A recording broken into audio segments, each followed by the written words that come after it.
दोस्तों आज का पहला क्वेश्चन, जो क्वेश्चन आज लिए हमने सारे एसएससी के द्वारा 2023 से पूछे गए हैं। देखते हैं अपना पहला question. I shall be playing for 4 hours. बड़े ध्यान से देखो, सेंटेंस को हमने इस तरीके से देखना है। पहले सब्जेक्ट देखो, फिर उसके अंदर वर्ब देखो, फिर उसका ऑब्जेक्ट देखो, फिर उसके अंदर प्रेपोजिशन चेक करो, सब्जेक्ट वर्ब एग्रीमेंट से संबंधित क्वेश्चन बना रखा है नहीं बना रखा है, उसको फिर धीरे धीरे सेंटेंस में आइडेंटिफाई करो कि पूछना क्या चाह रहा है एग्जामिनर। अब देखो क्वेश्चन में क्या पूछना चाह रहा है पता है? देखो ये सेंटेंस के अंदर लगा दी आईएनजी, एग्जामिनर ने लगा दी, बिल्कुल लगा दी।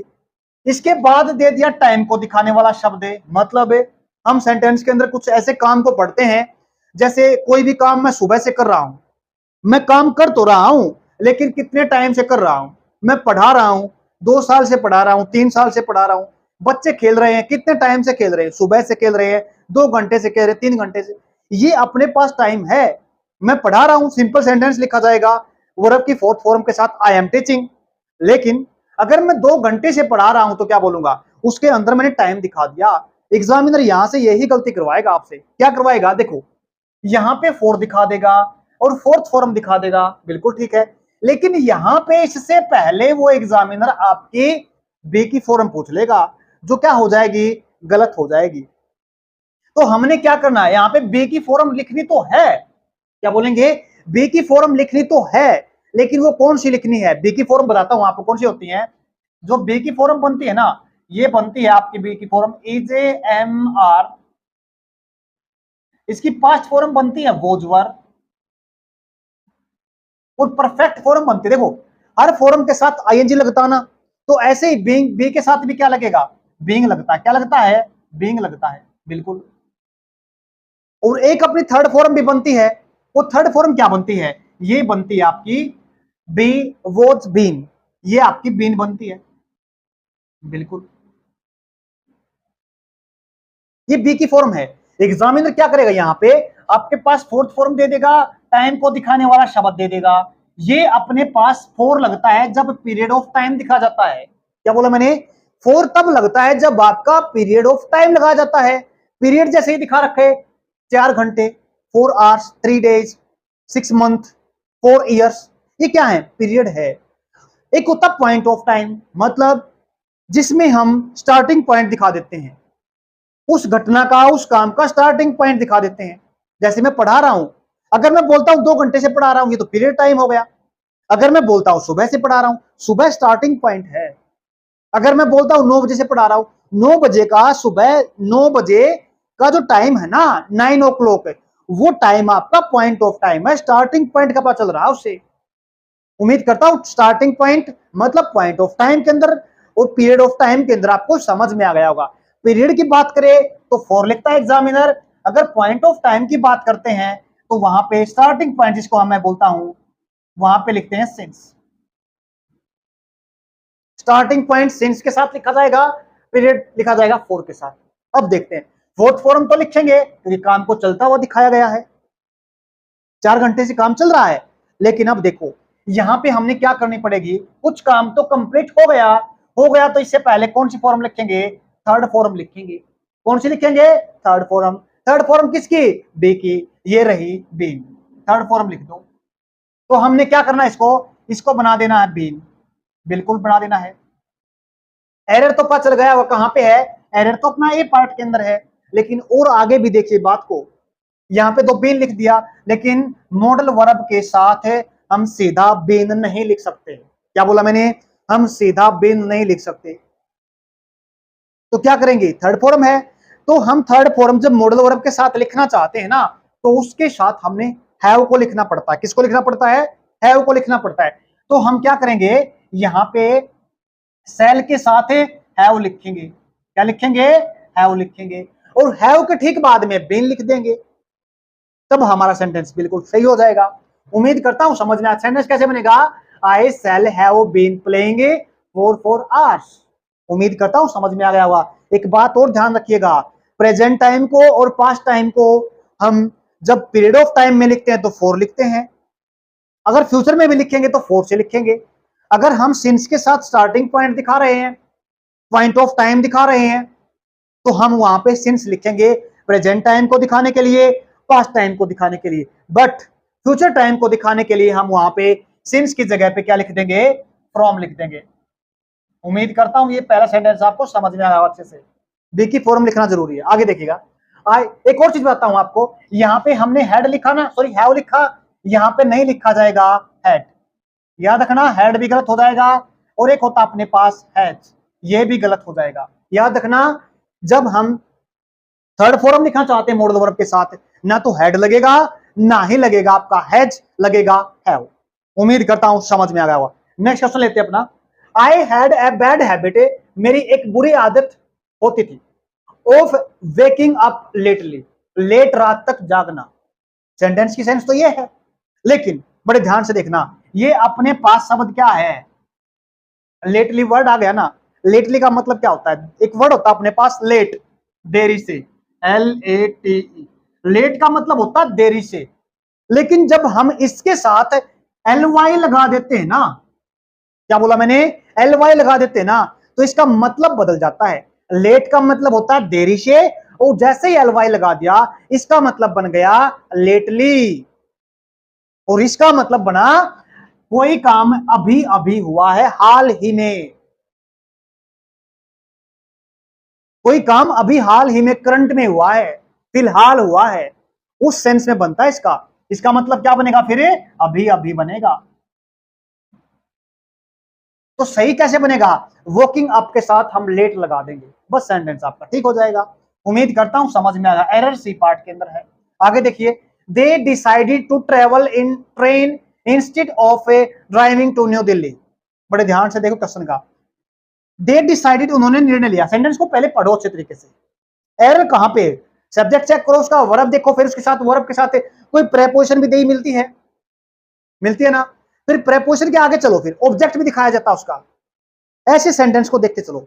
देखो, दे डिसाइडेड निर्णय लिया उन्होंने। एक बात और बताता हूं, जब एक वर्ब से दूसरी वर्ब को एक साथ लिखना चाहेंगे ना, तो हम सेंटेंस के अंदर प्रेपोजिशन टू लिखते हैं, एक वर्ब से दूसरी वर्ब को जोड़ने के लिए। अब आगे देखो, यहां तक सेंटेंस ठीक हो गया। Travel in train instead of, की बावजूद, याद रखना इंस्टेड ऑफ लिखा जाता है की बजाय, टू न्यू दिल्ली।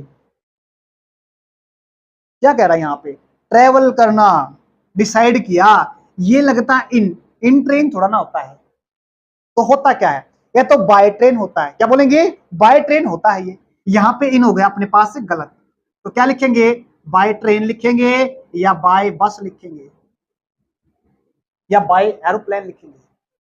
उम्मीद करता हूं समझ। एक चीज और बताता हूं मैं यहां पे आपको साथ साथ इसके, एग्जामिनर पूछता है बाय फुट लगा देता है, क्या लगा देता है यहाँ पे, कभी कभी पैदल चलने को ना, पैदल चलने के साथ क्या लगा देता है, वो बाय फुट कर देता है।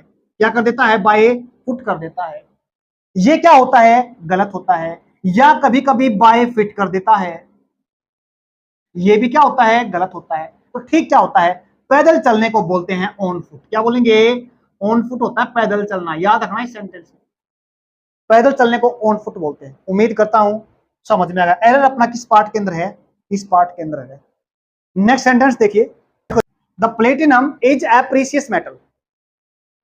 बड़े ध्यान सुनना इस बात को, ये अपने पास क्या है, प्लेटिनम एक मेटल है। क्या बोला मैंने, प्लेटिनम एक मेटल है, और प्लेटिनम जैसे मेटल होती है गोल्ड सिल्वर, ऐसे ही मेटल होती है।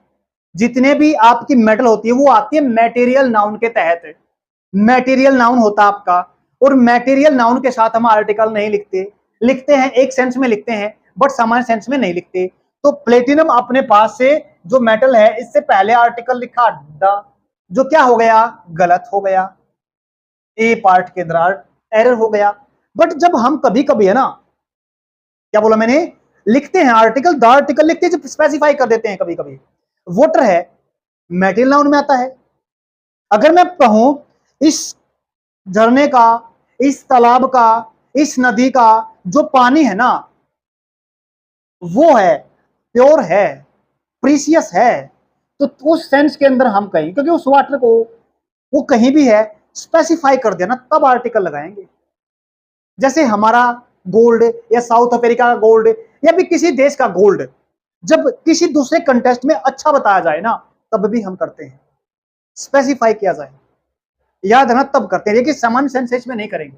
नेक्स्ट अपने पास it is said that fortune favour the brave.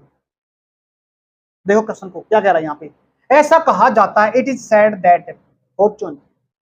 ये अपने पास एक सेंटेंस हो गया यहां पे, ये दैट कंजंक्शन लगा दिया, ये इसका सब्जेक्ट होगा, सॉरी ये अपने पास एक नाउन हो गया, सब्जेक्ट कह सकते हैं इसको, ये इसका सब्जेक्ट हो गया। उम्मीद करता हूं समझ में आ गया होगा।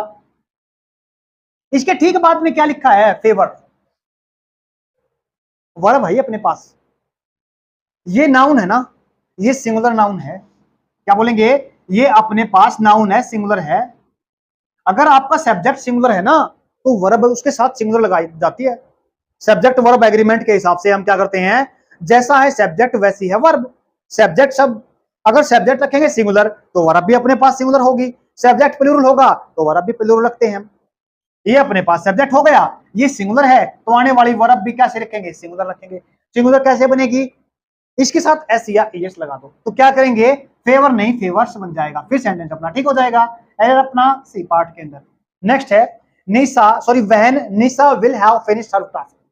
क्या पूछा गया है, क्वेश्चन पूछा गया, आसान है तो बिल्कुल, तो ज्यादा पढ़ने जरूरत है ही नहीं, क्यों, क्योंकि अपने पास टाइम को दिखाने वाले शब्द होते हैं ना ये रहे। ठीक इसके बाद में हम उस सब्जेक्ट को नहीं रखते, क्या बोला मैंने, उस सब्जेक्ट को नहीं रखते, उस वर्ब को रखते हैं जो टाइम को दिखाती है। टाइम को दिखाने वाला मतलब है ये रहा सेल विल, फ्यूचर टाइम को दिखाएगी। ये तो लिखेंगे हम यहां पे और ये लिखेंगे हमें यहां पे। अब कहोगे सर एरर बी पार्ट के अंदर या ए पार्ट के अंदर, एरर तो अपना ए पार्ट के अंदर है, मतलब ए पार्ट के अंदर एरर हो गया। निशा को यहां नहीं लिखेंगे, क्या बोला मैंने, निशा को यहां पे नहीं लिखा जाएगा, लिखा क्या जाएगा, यहां पे विल लिखा जाएगा। पजल मत होना इस चीज के अंदर। यहां पे हमने इस टाइम को दिखाने वाले शब्द के साथ क्या करना, सॉरी क्वेश्चन वर्ड के साथ करना क्या आपने, इसके साथ हम वर्ब लिखते हैं जो टाइम को दिखाती है, ठीक उसके बाद लिखते हैं। उम्मीद करता हूं समझ में आ गया होगा। नेक्स्ट सेंटेंस देखते हैं अपना, my teacher told me that all that glitters was not gold. Teacher ने कहा, अध्यापक ने बताया, जो सभी चमकने वाली चीजें सोना नहीं होती। बट सेंस क्या कर रही है, वॉज दिखा रखा है। हम कहते हैं ना यार हर चमकने वाली चीज सोना नहीं होती, वैसे ये रिपोर्टेड स्पीच के अंदर दिखा रखा है, इनडायरेक्ट बना के दिखा रखा है सेंटेंस को। जब हम इनडायरेक्ट के अंदर बनाते हैं ना तो हम एक सेंटेंस पढ़ते हैं, हमारी रिपोर्टेड वर्ब अगर सेकंड फॉर्म के अंदर है तो स्पीच चेंज हो जाती है, लेकिन एक टाइम चेंज नहीं होती। अगर कोई हिस्टोरिकल फैक्ट दिखाया जाए, यूनिवर्सल ट्रूथ दिखाई जाए, या फिर साइंटिफिक ट्रूथ दिखाई जाए, या फिर यूनिवर्सल ट्रूथ दिखाई जाए, ये क्या है, सारी चमकने वाली चीज सोना नहीं होती। ट्रूथ तो है, ये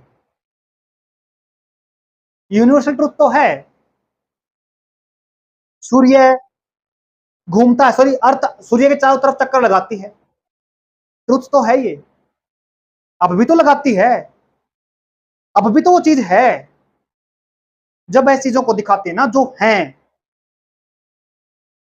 उन सभी चीजों को ना यूनिवर्सल ट्रूथ खासकर प्रेजेंट टाइम के अंदर लिखते हैं। किसके अंदर लिखते हैं, प्रेजेंट टाइम के अंदर लिखते हैं, यूनिवर्सल ट्रूथ, साइंटिफिक ट्रूथ। याद रखना इस बात को। तो यहाँ पे हमने क्या करना पड़ेगा, वोज को हटा देना पड़ेगा, जैसे यहां से वोज हटेगा इज लग जाएगा, प्रेजेंट टाइम के साथ लिखा जाता है। उम्मीद करता हूं समझ में आ गया होगा। नेक्स्ट है अपने पास, when I bought the book I thought it will be interesting. देखो ध्यान से देखो, एग्जाम के अंदर ऐसे पूछा गया था ये, जैसे मैंने दिखा रखा है, डिटेल लिखा मैंने क्वेश्चन। अब एरर अपने पास किसके अंदर है, व्हेन टाइम को दिखाने वाला शब्द है, नहीं है इसके अंदर तो एरर नहीं है, ठीक है ये भी। आई बोट ये भी ठीक है, द बुक मैंने किताबों को खरीदा, पास्ट टाइम के अंदर सेंटेंस को लिखा है, घटना पास्ट की दिखा रखी है। आई थॉट मैंने सोचा, इट विल, सारी जब घटना पास्ट के अंदर है तो ये विल कहां पे आ गया, तो करें क्या इसको, जब सारी घटना ही पास्ट के अंदर दिखा रखी है, बात ही पास्ट की चल रही है, तो हम इसको भी पास्ट बना देंगे। पास्ट कैसे बनाएंगे सर, विल को, इसको बना देंगे विल को वुड के अंदर, ये पास्ट बन गया, बस सेंटेंस अपना ठीक हो गया। एरर अपना डी पार्ट के अंदर है। नेक्स्ट अपने पास, the boy whose the sister is ill has left, no error. बड़े ध्यान से देखो, द बॉय हुज, दो चीजें साथ साथ दिखाई गई हैं, एक तो हुज दिखाया गया, एक द दिखाया गया, दोनों साथ दिखाए गए हैं। जब हमने पोजेशन लिख दिखाने वाला शब्द, संबंध को दिखाने वाला शब्द पहले ही लिख दिया है, तो इस आर्टिकल को यहां पे लिखना जरूरी है? बिल्कुल जरूरी नहीं है। इस आर्टिकल को यहां से निकाल दो, संबंध दिखाने वाला तो ये आ गया पहले, पोजेशन को दिखा रहा है ये द बॉय, जिसकी सिस्टर, सिस्टर तो यही है, तो हम इसको डिटरमिनर क्यों लिखते हैं? हमें संबंध को दिखाने के लिए, उस चीज को क्या करें, स्पेसिफाई करने के लिए। स्पेसिफाई तो पहले से ही कर रखा, संबंध को दिखाने वाला शब्द नहीं, तो आर्टिकल को यहां से हटा देंगे बी पार्ट के अंदर। उम्मीद करता हूं समझ आया। आज हम 10 क्वेश्चन, एक दो ज्यादा ले लेते, 12 क्वेश्चन कर लेते हैं आज के क्लास में। Henry is known as an excellent writer and good communicator in English. बड़े ध्यान से देखो सेंटेंस को, किसकी बात कर रहा है यहाँ पे एग्जामिनर? हेनरी की बात कर रहा है। और जो हेनरी की बात कर रहा है ना, उसकी विशेषता दिखा रहा है। क्या है विशेषता? क्या है? एक्सीलेंट है। एक्सीलेंट क्या है? राइटर है। और क्या दिखा रहा है? And good communicator. Writer and communicator दो दिखा रखा है उसके बारे में, दोनों की विशेषता अलग अलग दिखा रखी है। एक एक्सीलेंट दिखा रहा है, एक गुड दिखा रहा है। बंदा एक ही है। जब पर्सन एक ही हो ना, एक ही पर्सन की बात करें और उसकी अलग अलग विशेषता दिखाएं, अलग अलग नहीं दिखानी है हमारे को विशेषता। क्या बोलेंगे? अलग अलग विशेषता नहीं दिखानी है, तो हमने क्या करना पड़ेगा? एक ही विशेषता रखनी पड़ेगी। क्या कहेंगे? Henry is known as an excellent writer and, यहां से गुड को निकाल दो, and a communicator in English. बस ये सेंटेंस बनेगा आपके पास। हमने अलग अलग विशेषता नहीं दिखानी है उसकी। हाँ दिखा सकते हैं, लेकिन कंपैरिजन होगा ना तब। एक में, एक एडजेक्टिव में एक विशेषता कुछ और है, एक विशेषता कुछ और है। पर्सन को देखना पड़ेगा वहां पे, एक कम है एक ज्यादा है, अलग अलग दिखाने पड़ेंगे। लेकिन ये किया क्या है एग्जामिनर ने? सिर्फ दोनों ही दिखा दी, एक ही विशेषता दिखा रखी है। एक विशेषता का मतलब दोनों पॉजिटिव डिग्री के अंदर है। डिग्री अगर अलग हो जाएगी सब क्वेश्चन लेके आएंगे आपके लेकर। यहाँ पे एरर बी पार्ट के अंदर। नेक्स्ट अपने पास, he is the better looking hero in the entire family industry. आ गया ना? ये भी डिग्री पे क्वेश्चन था, एडजेक्टिव पे था, ये भी एडजेक्टिव पे आ गया। क्या कर रहा है एग्जामिनर यहाँ पे? जब हम डिग्री पढ़ते ना, डिग्री अपने पास D1 positive degree, D2 comparative degree और D3 का मतलब होता है यहाँ पे सुपरलेटिव डिग्री। जब एक की बात करें तो हम पॉजिटिव डिग्री लिखते हैं, तुलना की बात करें दो के बीच में कंपैरेटिव डिग्री लिखते हैं, जब सभी में से किसी एक को दिखाए तो सुपरलेटिव डिग्री लिखते हैं वहां पे। ये क्या है? इंटायर इंडस्ट्री की बात कर रहा, फिल्म इंडस्ट्री की बात कर रहा है। सभी में से किसको दिखा रहा है यहाँ पे? इसको दिखा रहा है, ही को। क्या वो बेटर लुकिंग हीरो है? क्या दिखा रखा है? लुकिंग। अपने पास क्या होती है? एक डिग्री होती है गुड। गुड होना किसी की विशेषता है, बेटर एक होता है best. Good, better, best. Best जब हम सभी में से किसी एक की विशेषता, सभी में से किसी एक को अच्छा दिखाएंगे ना, फिल्म इंडस्ट्री में सभी में से दिखा रखा तो सुपरलेटिव डिग्री लिखते हैं। सुपरलेटिव डिग्री लिखेंगे तो क्या लिखेंगे? बेस्ट लिखेंगे। तो यहाँ पे क्या बनेगा अपना? बेटर नहीं लिखा जाएगा यहाँ पे, तो क्या लिखेंगे यहाँ पे? बेस्ट लिखेंगे। उम्मीद करता हूं समझ में आया है। किसके पार्ट के अंदर है? बी पार्ट के अंदर है। बड़े ध्यान से देखना, मैंने क्या बताया था? सेंटेंस अगर इफ से लिखते हैं ना तो हम शर्त दिखाते हैं। अगर आप मेहनत करते हो तो पास हो जाओगे। एक काम का होना दूसरे पर डिपेंड दिखाता है, यहाँ पे डिपेंड करता है। अगर मेहनत करोगे तभी तो पास होगे, तभी तो अच्छे मार्क्स आएंगे आपको। मार्क्स का आना आपके पढ़ने पर डिपेंड करता है। अच्छे मार्क्स का आना आपके पढ़ने पर डिपेंड करता है, मेहनत पे डिपेंड करता है। जो काम आपका पहले करना है ना, अपने जो काम आपका पहले होगा वो प्रेजेंट टाइम के अंदर लिखा जाता है। और जो बाद में जो रिजल्ट कहेंगे, जिसको बाद में जो मिलेगा, जैसे गुड मार्क्स मिलेंगे, वो आपका फ्यूचर टाइम के अंदर लिखा जाता है। तो हमने क्या करना पड़ेगा यहाँ पे? ये फ्यूचर टाइम के अंदर दिखाना। वो टाइम कहाँ लिखेंगे? ये ठीक इस पर्सन के बाद में लिखेंगे, इस सब्जेक्ट के बाद में क्या लिख देंगे? विल लिख देंगे। सेंटेंस अपना सही हो जाएगा। एक और बात बताता हूं आपको, अगर यहाँ पे सेकंड फॉर्म दिखिए तो फर्स्ट फॉर्म है। अगर यहाँ पे सेकंड फॉर्म मतलब फर्स्ट दिखा जाए, वर्क की जगह पे क्या दिखा जाए? HARD। यहाँ पे गलती दिया, HARD। Hard, work hard. Second form दिखाई जाए तो क्या करेंगे, यहां पे पास्ट बन जाएगा, पास्ट बन गया तो इसको ही पास्ट बना दो। पास्ट कैसे बनेगा, विल से क्या बना दो, वुड बना दो। उम्मीद करता हूं समझ में आ गया होगा। एक और चीज देख लेते हैं हम, अगर यहां पे परफेक्ट दिखा जाए, साथ साथ में पढ़ लेते हैं इसको। अगर यहां पे परफेक्ट दिखा जाए, परफेक्ट कैसे बनेगा, यहां पे लिखा जाएगा परफेक्ट दिखाने के लिए पास्ट में हैड, फिर लिखी जाएगी वर्ब की थर्ड फॉर्म। ये आपका परफेक्ट के अंदर बन गया। फिर ये किसके अंदर लिखना पड़ेगा, परफेक्ट के अंदर लिखना, तो कैसे लिखेंगे, फिर यहां पे वुड के साथ क्या करना पड़ेगा, हमने वुड के साथ थर्ड फॉर्म बनाने के लिए क्या लिखना पड़ेगा, हैव लिखना पड़ेगा, और फिर वर्ब की थर्ड फॉर्म लिखी जाएगी। ये प्रेजेंट टाइम के अंदर है, ये पास्ट टाइम के अंदर है वर्ब की सेकंड फॉर्म, और वर्ब की third form had plus third form perfect के अंदर है, और ये आपका परफेक्ट के अंदर दिखा जाए तो आपने वुड हैव थर्ड फॉर्म लिखनी पड़ेगी। ये क्वेश्चन करके देखो आप, ये एसएससी के द्वारा पूछा गया क्वेश्चन है, सेम इसमें से है। उम्मीद करता हूं समझ, कमेंट बॉक्स में जवाब देना इसका। आज के लिए इतना ही, धन्यवाद।